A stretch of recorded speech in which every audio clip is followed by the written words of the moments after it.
Olá, sejam bem-vindos à nossa 17ª aula de leitura e comentário de O Ente e a Essência, de Tomás de Aquino. Nós estamos trabalhando agora o segundo capítulo deste opúsculo. Logo de início, Tomás de Aquino fala das substâncias compostas de uma forma e matéria. O segundo capítulo quer discutir sobre como a essência se encontra nestas substâncias compostas, em que se nota seja a forma, seja a matéria. Tomás dá como exemplo no homem a alma e o corpo. A alma está para a forma e o corpo está para a matéria. Bem, nós iremos discutir agora a respeito desses conceitos de matéria e forma, né, que estão muito intrinsecamente conectos com os conceitos de potência e ato. Para tentar esclarecer um pouco a respeito desses conceitos, matéria e forma, potência e ato, nós estamos repassando, fazendo uma leitura rápida de algumas passagens do texto intitulado Os Princípios da Realidade Natural, de Tomás de Aquino, que são eles contemporâneos ao Ente e a Essência, portanto, ali do começo dos anos 50 do século XIII. Bem, nós vimos na última aula que Tomás parte do seguinte: há coisas que podem existir e não existem, e há coisas que já existem. Chama-se ser em potência ao que pode existir e não existe, e ser em ato ao que já existe. Logo em seguida, Tomás expõe que há duas espécies de ser essencial e ser substancial, ou ser essencial ou ser substancial, e o ser acidental. Então, nós teremos potência para o ser substancial e potência para o ser acidental. Podemos chamar de matéria esta potência para o ser essencial, ou substancial, melhor dizendo, e a potência para o ser acidental. A potência para o ser substancial é a matéria de que uma coisa é feita. A potência para o ser atual, acidental, melhor dizendo, é a matéria em que algo se atualiza.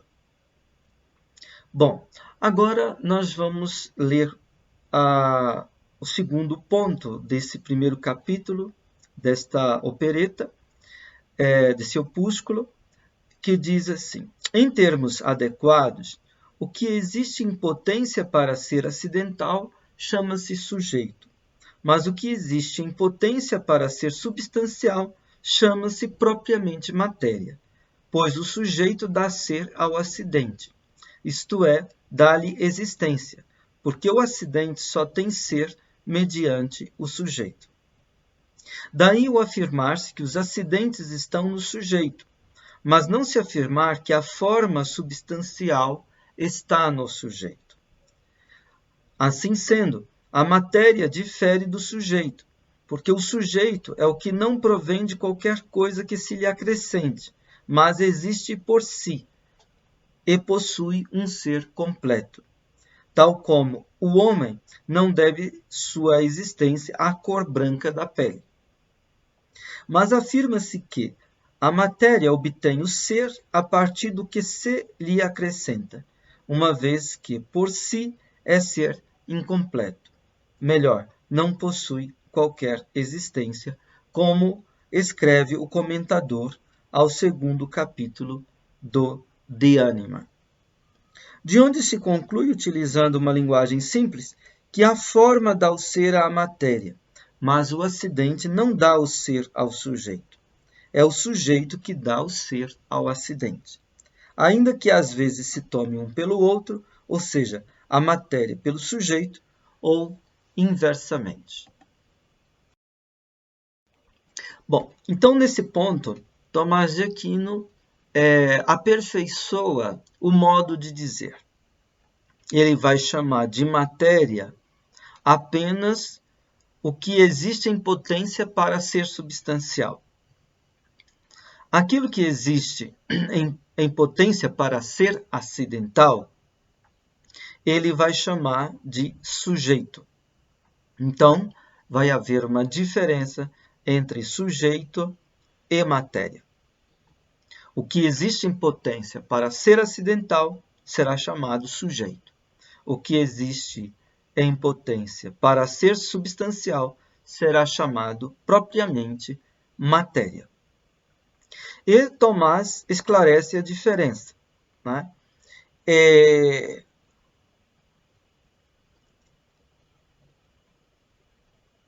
O sujeito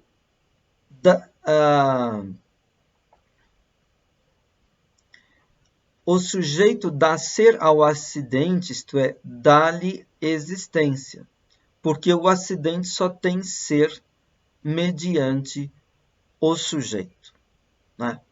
Quer dizer, acidente é aquilo que é em algo e substância é aquilo que é em si. O acidente só tem ser, só tem existência, na medida em que ele é acidente em algum sujeito, em algum substrato, hypokeimenon, em grego, né? Sujeito subjectum, traduz hypokeimenon, o que subjaz, o que está por debaixo como suporte, como substrato. Aqui a palavra sujeito não tem o sentido lógico, gramatical, né? Aquilo de que se predica alguma coisa, e nem tem o sentido moderno, né? O sujeito cuja subjetividade é caracterizado pelo eu e pela egoidade. Não é nesse sentido que está se falando de sujeito, né? Se está falando de sujeito no sentido ôntico, né?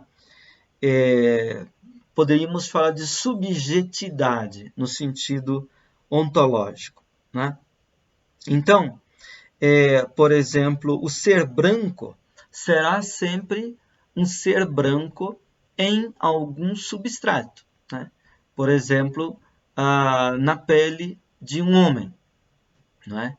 Então, ou o ser vermelho numa rosa, por exemplo, né? Ser branco, ser vermelho, diz como algo é.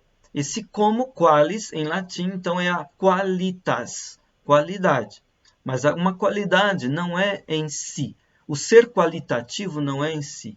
O ser qualitativo é em outro, né? Ele é mediante um ser substantivo ou substancial, né? Então, digamos assim, o sujeito,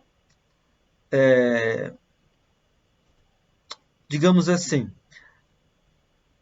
a matéria, enquanto o sujeito tem o ser, né, um ser por si, um ser completo, a matéria, porém, ela não tem um ser por si. O seu ser é incompleto, né? Ou sendo mais radical, como Tomás lembra aqui o comentador é Averroes, né, no seu segundo capítulo a respeito do De Anima, a matéria não possui qualquer existência, né? A matéria, enquanto potencial para o ser substancial, né, ela vai depender da forma, né, para, então, receber uma determinação de existência, né? Então, assim como o acidente depende de um sujeito, a matéria depende de uma forma, né? O acidente não dá ser ao sujeito, né? Pelo contrário, é o sujeito que dá ser ao acidente, né? E a matéria não dá ser à substância, né? É a forma, digamos, a matéria não dá ser à forma, é a forma que dá o ser à matéria, né? Que a determina, que a completa, que a configura, a estrutura. A forma é o que estrutura, determina a matéria, né? Então, digamos assim, a forma está para o ser em ato e a matéria está para o ser em potência.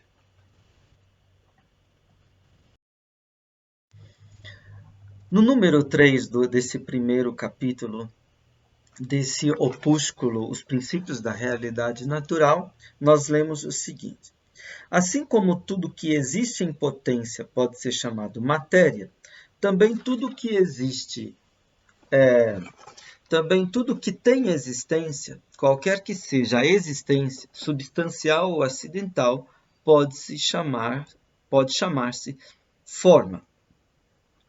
O homem, por exemplo, sendo branco em potência, torna-se branco em ato pela cor branca. O esperma, sendo homem em potência, torna-se homem em ato mediante a alma. E porque a forma torna o ser em ato, eis a razão de se afirmar que a forma é ato. A forma substancial, porém, é aquela que faz existir em ato um ser substancial. A forma acidental é aquela que faz existir em ato um ser acidental. Nesta passagem, Tomás agora apresenta novos conceitos, né? Ele elucida um pouco mais a noção de matéria e forma e vai distinguir entre forma substancial e forma acidental. Primeiro, ele diz: assim como tudo que existe em potência pode ser chamado matéria, também tudo que tem existência pode chamar-se forma. Quer se trate de existência substancial, como o homem, quer se trate de uma existência acidental, como o branco, né? Então, o homem, por exemplo, sendo branco em potência, ele apenas se torna branco em ato pela cor branca. Então, a cor branca ali aparece como forma acidental, né? O outro exemplo que ele dá é: o esperma, sendo homem em potência, torna-se homem em ato mediante a alma, tá? Anteriormente, Tomás de Aquino tinha dito: alguma coisa existe em potência para que o homem exista, o esperma e o sangue menstrual. Há alguma coisa em potência para que seja branco, o homem. Nós vimos que essa era a concepção medieval a respeito da geração, né? O esperma e o sangue entrariam como ser em potência, como matéria, para que se desse a geração de um ser humano. Hoje nós falamos do espermatozoide e do óvulo. Em todo caso, para Tomás, não basta, né? Não basta o esperma ou o óvulo, o encontro do esperma com o óvulo, né? O aspecto material, né? É preciso o aspecto formal de uma forma substancial. Então, a alma é a forma substancial que dá ser à matéria, de tal maneira que se torne um ser vivo, no caso aqui, se torne um homem. Né? Então ele logo em seguida diz, porque a forma torna o ser em ato. Eis a razão de se afirmar que a forma é ato. Né? Forma, então, diz respeito à existência. Né? A forma dá o ser em ato, né? A forma é ato. Né? Ela torna o ser em ato, a forma é ato. A forma é doação de ser. E aí temos essa distinção entre forma substancial e forma acidental. Né? Forma substancial é aquela que faz existir em ato um ser substancial. Por exemplo, a alma intelectiva é a forma substancial do homem. Faz existir em ato um indivíduo humano. A forma acidental é aquela que faz existir em ato um ser branco. No caso, a cor branca é uma forma acidental, né? E que faz existir em ato um homem branco.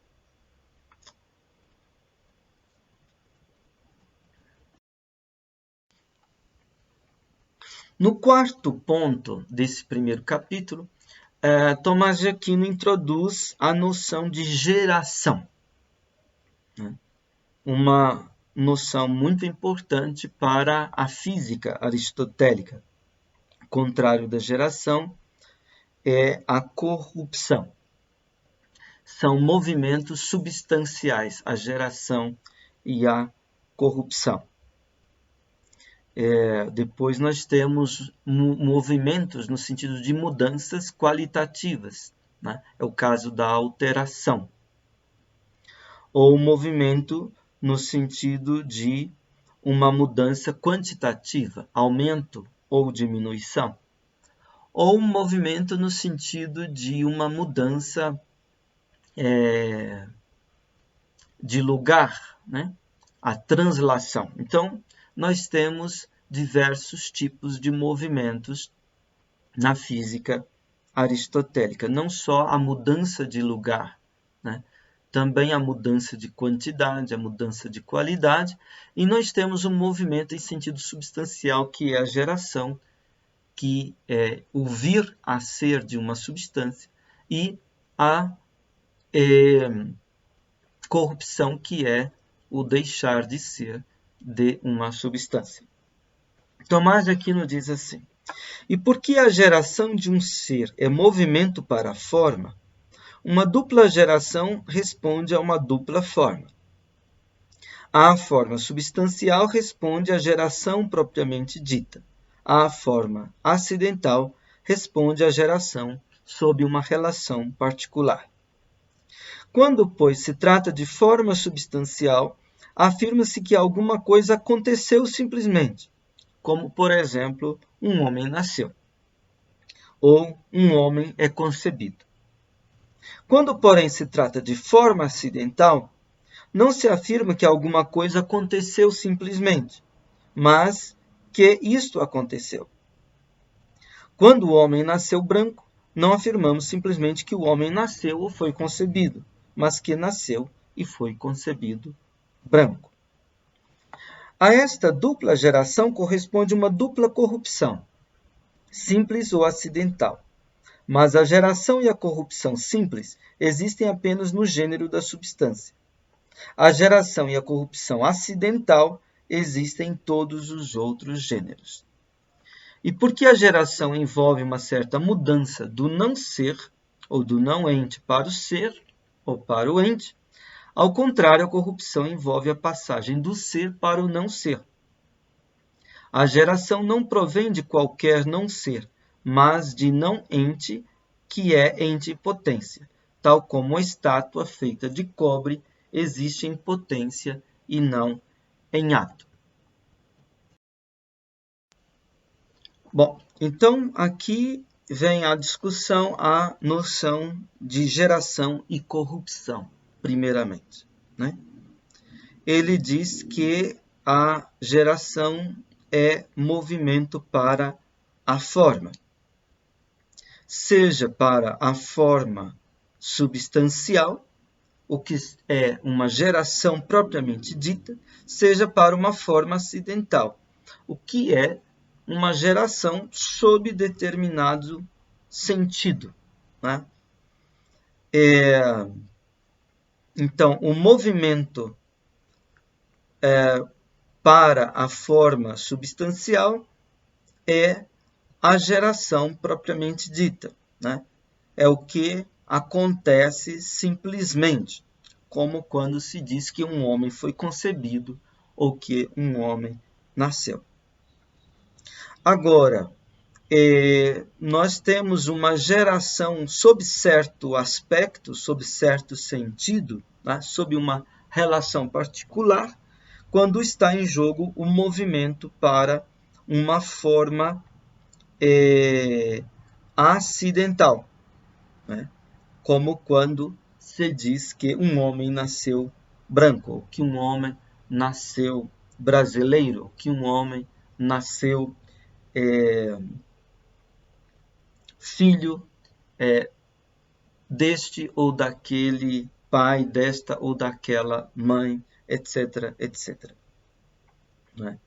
Então, nós temos esses dois tipos de geração, né? Como movimento para a forma substancial e como movimento para a forma acidental.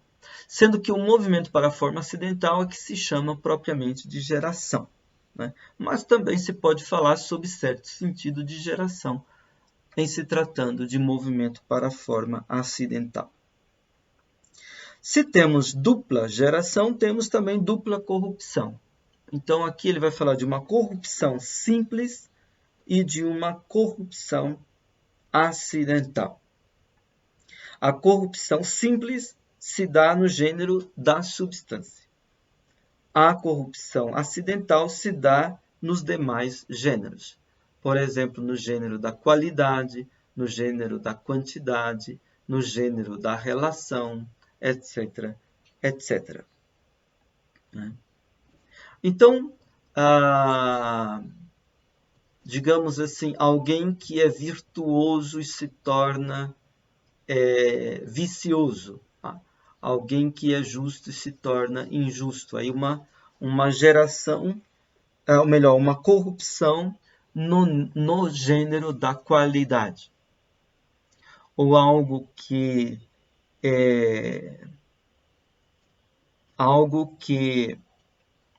diminui, né?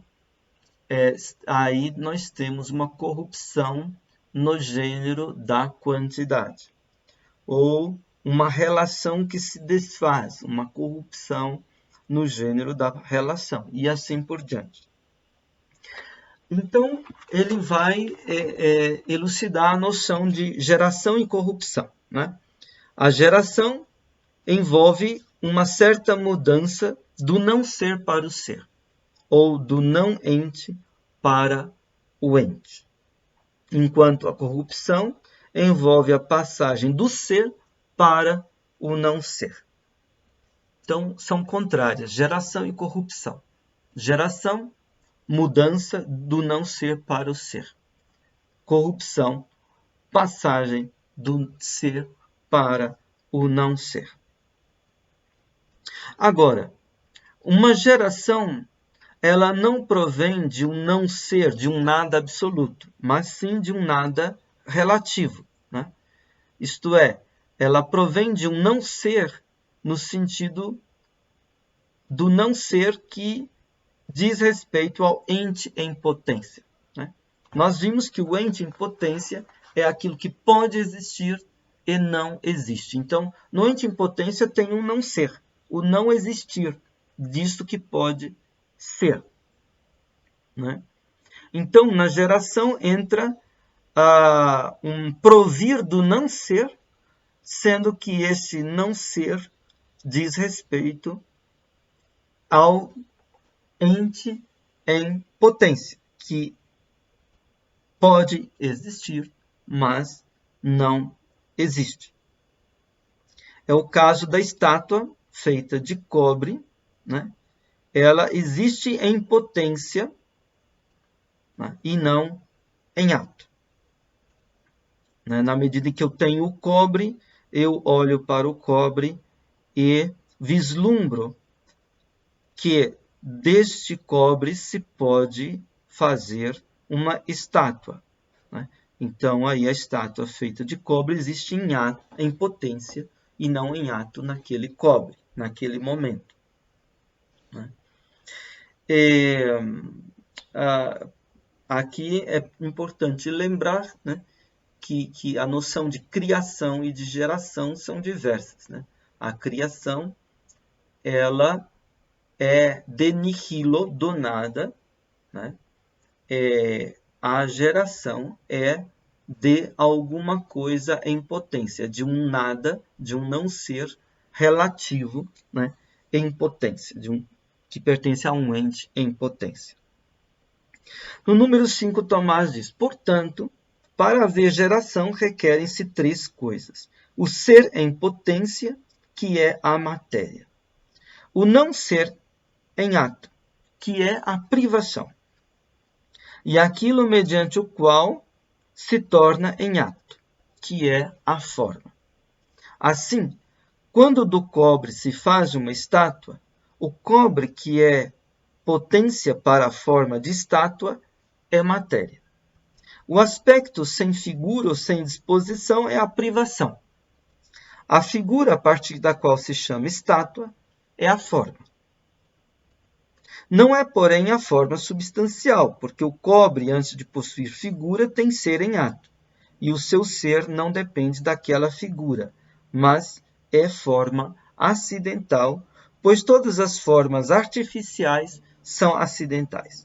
De fato, a arte só opera no que já existe constituído em ser perfeito pela natureza. Então, na geração, que será um dos primeiros pontos de investigação da física, a física que ela investiga o ente enquanto movente, o ente enquanto mutável, o ente enquanto em movimento, né? E a geração é um primeiro tipo de movimento, né? A geração e a corrupção, movimento substancial. Né? Então, na geração, nós temos os 3 princípios, digamos assim, da geração. O ser em potência, que é a matéria. O cobre, por exemplo, no exemplo da estátua, né? O cobre. O não ser em ato, que é a privação. Este cobre que pode vir a ser determinado como tal estátua, mas que não é ainda tal estátua. Então, aqui, a privação. Né? E nós temos, em terceiro lugar, né, o ser em ato, aquilo mediante o qual se torna em ato, que é a forma. No caso, a configuração, a estruturação da estátua. Então, o exemplo, quando do cobre se faz uma estátua, o cobre, que é potência para a forma de estátua, é matéria. O aspecto sem figura e sem disposição é a privação. A figura, a partir da qual se chama estátua, é a forma. Agora, Tomás de Aquino observa que a figura, né, e a disposição, a estrutura da estátua, ela é forma, mas não é forma substancial. Ela é forma acidental. Né? O cobre, enquanto da natureza, um ente da natureza, ele já tem uma matéria e uma forma substancial. Ele já é em ato. Né? Então, a estátua é apenas uma forma acidental. E Tomás de Aquino observa que a todas as formas artificiais, isto é, todas as formas concernentes à arte, à inventividade, à produtividade humana, elas são formas acidentais, né? A natureza é que traz consigo formas substanciais. E aí entra essa questão de natureza e arte, né? No sentido de que a arte só opera no que já existe constituído em ser perfeito pela natureza. Aquilo que vai ser tomado como matéria para a forma artificial já é, de certa maneira, um ser perfeito com matéria e forma substancial na natureza. Tendo lido os princípios da realidade natural, primeiro capítulo desse opúsculo, voltamos a o ente e essência, supondo que agora os conceitos de matéria e forma, potência e ato estejam um pouco mais claros para nós. Então, Tomás diz assim, né? Lembrando que no segundo capítulo de O Ente e Essência está investigando-se, se está investigando como a essência se encontra nas substâncias compostas, né? Isto é, compostas de matéria e forma. Então, Tomás diz, portanto, nas substâncias compostas, nota-se a forma e a matéria, como no homem, a alma e o corpo, né? Lembrando que a alma é a forma substancial, né, que dá ser, que dá vida ao corpo orgânico, né, que não é um corpo artificial, mas um corpo natural, né? Então, a alma, ela é forma e ato no homem, né? O corpo orgânico, corpo natural, entra ali como matéria, né? Como potência para o ser substancial, né? O corpo não é estruturado e organizado como corpo sem a alma. O corpo não é corpo vivente, né?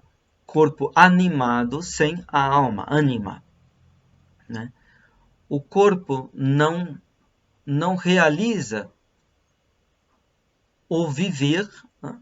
Não é corpo vivente sem alma. Então, a alma é forma e ato primeiro, né, do corpo natural, corpo orgânico, corpo vivente, né? No homem, então, nós temos a alma como forma, o corpo como matéria.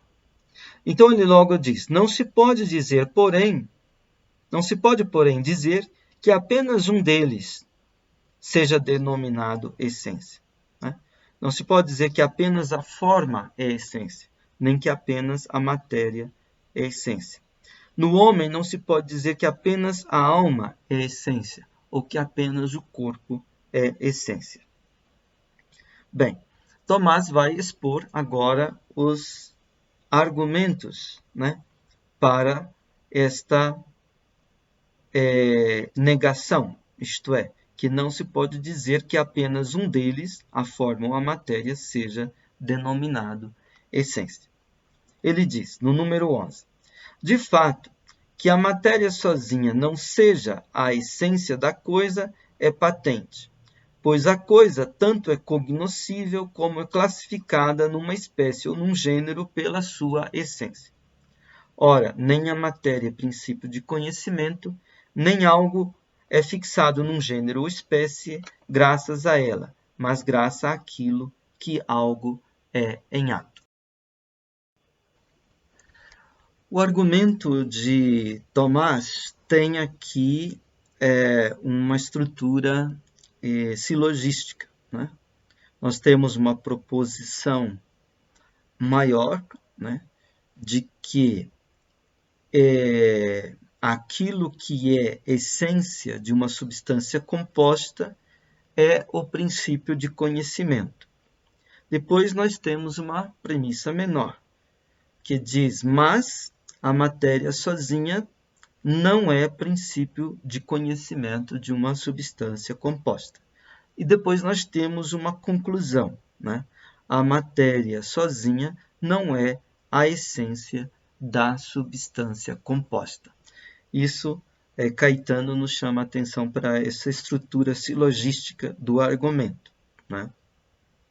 A maior, ele diz, é claro, né? Uma vez que cada coisa é conhecível ou é conhecida em sua quididade, em sua essência, naquilo que ela é, através da sua essência. Melhor dizendo, cada coisa é conhecida quiditativamente através da sua essência.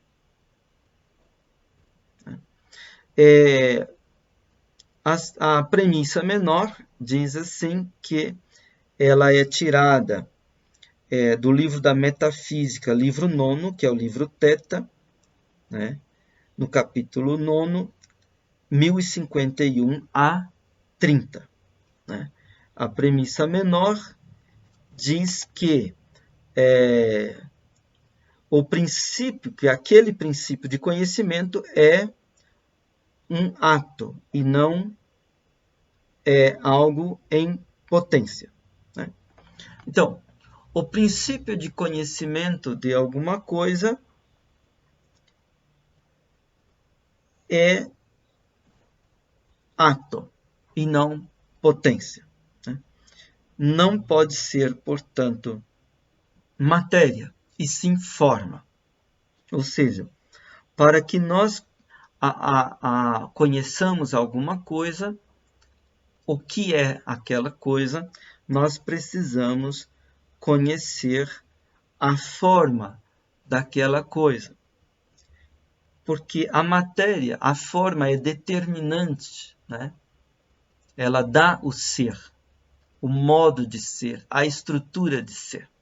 Enquanto que a matéria em si mesma, ela é indeterminada, incompleta. Né? A matéria, ela tem esse caráter de indeterminação. Portanto, ela não, enquanto ser apenas em potência, né? Ela não pode ser princípio de conhecimento. Né? Então, para que algo, naquilo que ele seja colocado sob uma determinada espécie, seja determinado a respeito de um gênero, né? É preciso que isso seja através da sua forma. Né? Então, o homem, né, digamos, Sócrates, na espécie de homem, no gênero de animal. Nós podemos colocar Sócrates sob essa determinação da espécie homem, do gênero animal, pela forma, né, de sua humanidade e não pela matéria. Né? A matéria é indeterminada, a matéria cada vez recebe uma determinada forma. A matéria sob a forma da petreidade, temos a pedra. A matéria sob a forma da arboridade, temos tal árvore. A matéria sob a forma da equinidade, temos tal cavalo. A matéria sob a forma da humanidade, né, o que implica uma alma intelectiva, não simplesmente uma alma sensitiva ou uma alma vegetativa. Então, nós temos aí o homem.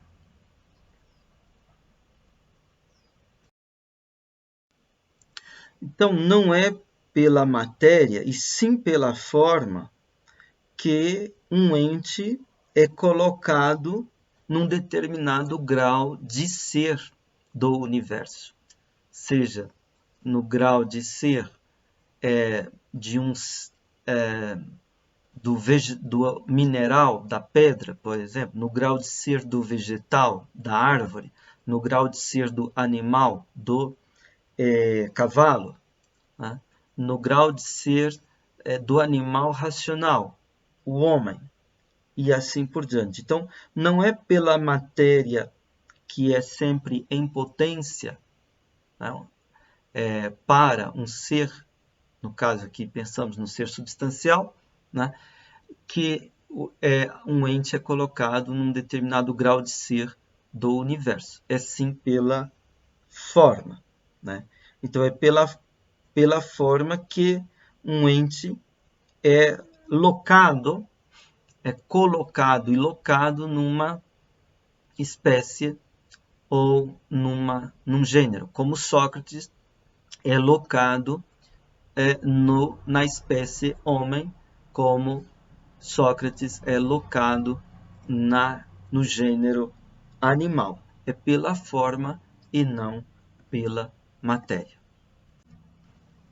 Então, a partir desses argumentos, nós entendemos que não é a matéria sozinha a essência da coisa, da substância composta, né? É necessária a forma, é necessário ser em ato, né? E a matéria é ser em potência, né? Bom, vamos parar por aqui hoje. Na próxima aula retomamos esse capítulo 2, em que Tomás de Aquino vai expor que também não é pela forma, que também a forma sozinha não é denominada a essência da substância composta.